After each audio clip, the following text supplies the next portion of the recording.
Hello everyone, I am Andrew the Business Coach. In this video, I'm going to walk you through the process of creating your very own Shopify store. Before you dive into building your store, the first crucial step is to come up with a suitable business name. I recommend selecting a name that's concise, memorable, and versatile. Why?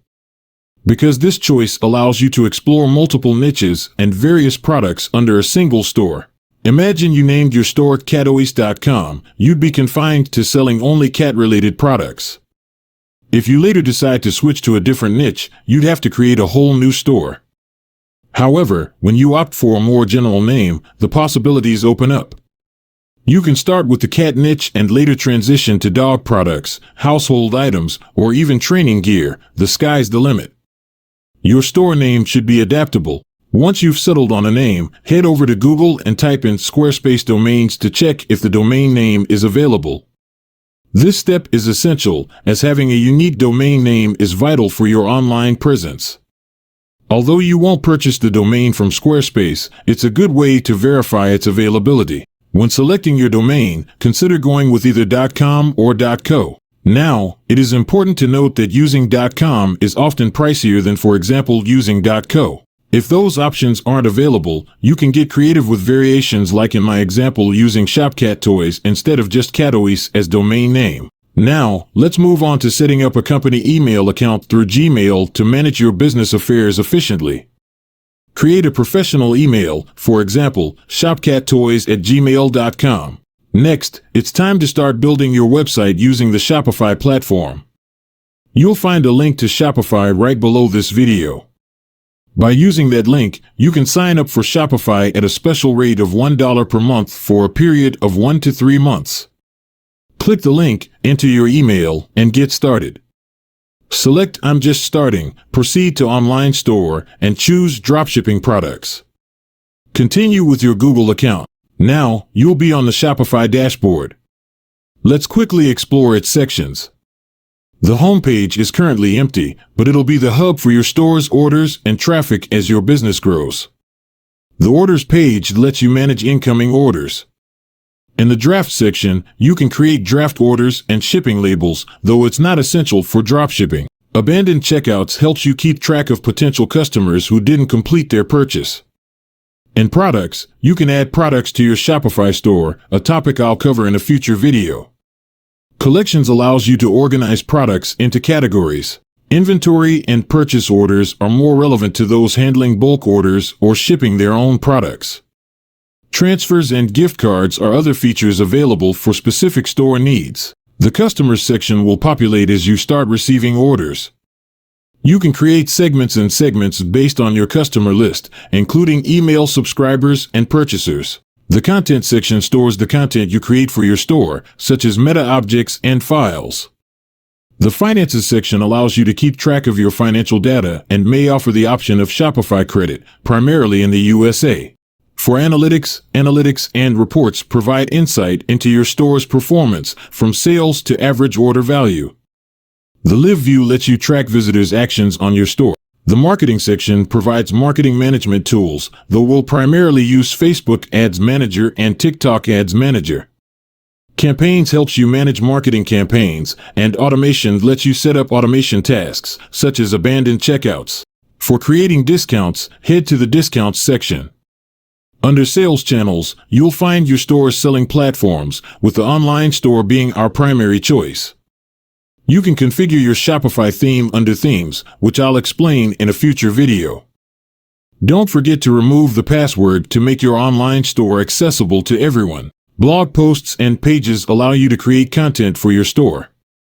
Configure your main menu and footer menu in navigation. Set up your store's title and meta description in preferences for SEO purposes. For example, our store is named Shopcat Toys, and in the description we will write, "Cat toys are getting more and more expensive. If you are looking for cheap toys, you have come to the right place." For now, point of sale isn't necessary, so go up to the right corner and click Uninstall. And in the Apps section, you can add apps to enhance your store's functionality, which I'll delve into in a separate video. Now let's head into the Settings section. I'll walk you through the process of configuring your Shopify settings. So go to the lower left corner and click on Settings. We'll go through each setting step by step. First, let's address the store name. Click Edit and enter the name of your store. I'll use Shopcat Toys as an example. Next, provide your phone number and the email address where Shopify can reach you. This email is essential for Shopify to contact you. Moving on, let's tackle billing information, store currency, time zone, and order ID format. You can generally leave these settings as they are. However, it's crucial that your store currency matches the country you're selling to. For example, use USD for the United States, GBP for the UK, and Euros for Europe. Ensure this alignment and click Save. Now, check your Shopify plan and billing information. Make sure you're on the Shopify Basic plan and review your payment methods and subscriptions. Under Users and Permissions, you can add staff and collaborators if needed. Payments are critical. Ensure you have credit card processors available for your store. Most of you can use Shopify Payment and PayPal. If these options aren't available, Google your country and payment providers to see the gateways available in your region. Note that some providers may require a registered business, so check your local requirements. For Shopify payments, click Complete Account Setup. Fill in your business type, tax information, and personal details. Be sure to provide accurate information, as fake details could lead to account reviews and funds being held. Customize your business subcategory and customer billing statement as needed. Finally, set up email forwarding for customer trust. PayPal setup follows a similar process. Create a business account, ensuring that your information is accurate. A business account is essential for accepting payments. Next, move to Checkout Settings. Enable email and uncheck the Shop app. Configure customer first and last name as a requirement for the company name, but not for address line 2. For the phone number, set it as optional for now. You can make it required or optional later for SMS marketing. Leave the tipping section blank, and for marketing options, select email and pre-selected. Save your preferences. Now, head to Shipping and Delivery. In the General section, make sure that you have one EU zone and one international zone so that you cover the whole world. After that, we are going to set up our shipping rates by clicking on Add Rate. Add shipping rates for orders below a certain amount.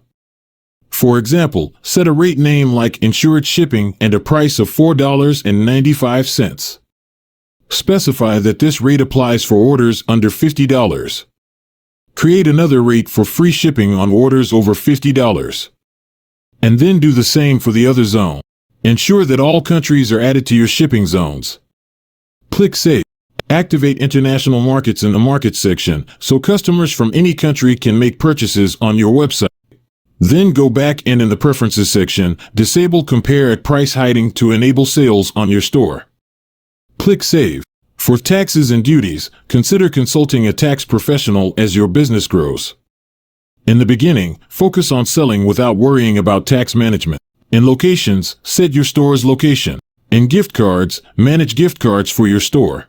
Apps and Sales Channels lists all the apps you've installed on your store, with more installations covered in a separate video.